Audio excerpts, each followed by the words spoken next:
Okay, so once you log in, if you are looking to find out what do you get, where do you get the grades for these people who may be from out of the country, they may be from e-school, whatever, this is how you go about it.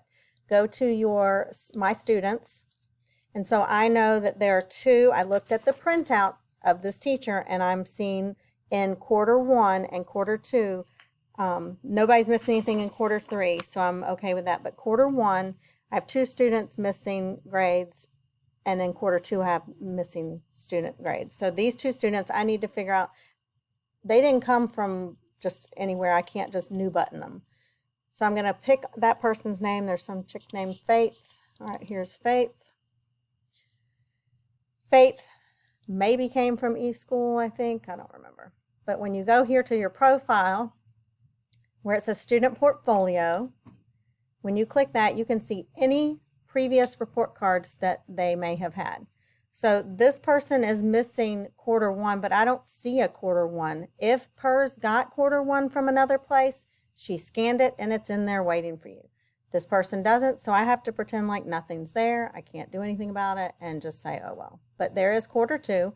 So when you click view, it will load. And you can see this kid for quarter two was at eSchool. The problem with eSchool is their grading scale is a little wonkier than ours, and they don't give you percentages. It will only give you an A or B or C, so you have no idea. So you just, wing it, whatever. So I went ahead and wrote down what reading for 100, math for 100, and science was 89, I think I wrote down. Yeah, 89. I wrote it down on my little sheet, the proof one that showed me all my errors, and then 100 for social studies. So then I can get rid of that and go back to what I was doing a minute ago. Alrighty. So now if I go to my classes, going to language arts, because she is missing language arts. Hang on, grade book, language arts. My new button is missing, but I know how to get it back. Whatever. So I want to manually enter scores for this person. Most people you would do option 2 because they're in county. I'm going to manually enter these scores. I cannot enter anything for quarter one because there's no record of it anywhere. I don't think she was doing anything. But she did for, what am I on, language arts? She did get 100 for language arts in the second quarter. And they already have quarter 3 and quarter 4 in, so I'm just going to hit save term grades and finish.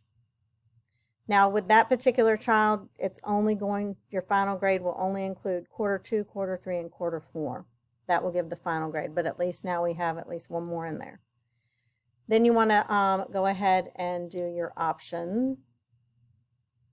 Let's see, we fixed quarter 2 for her. I don't see quarter 2 in my grade book. So, oh no, what do? I only see quarter 4. So let's go to display options, grade period display, and I need to fix quarter 2. So I'm going to click, actually I don't need to see the assignments, and hit save. So now I can go to quarter 2, and this is where we get to do the fun-filled stuff after getting the grades in. You have to click this button 3 times. Option, grade posting status, term 2, request a grade change. I just hit my keyboard like that. I don't give a reason because this is ludicrous. And then now let's go to options quarter 2 again, enter term grades. That adjustment that I made should be there. If it's not, then we've done something wrong. You'll have to come see me. I don't know. Hit save. Now we're going to go to quarter 2 options again, go to the last one once again, and complete grade changes. And yes, whoop, whoop. Now you're going to have to hit back because it doesn't go back by itself on that. And now you can get rid of her new button. I went ahead and got rid of it because whatever, that's another video, the end. All right, so now we want to move on to this person here, Melissa. Yeah.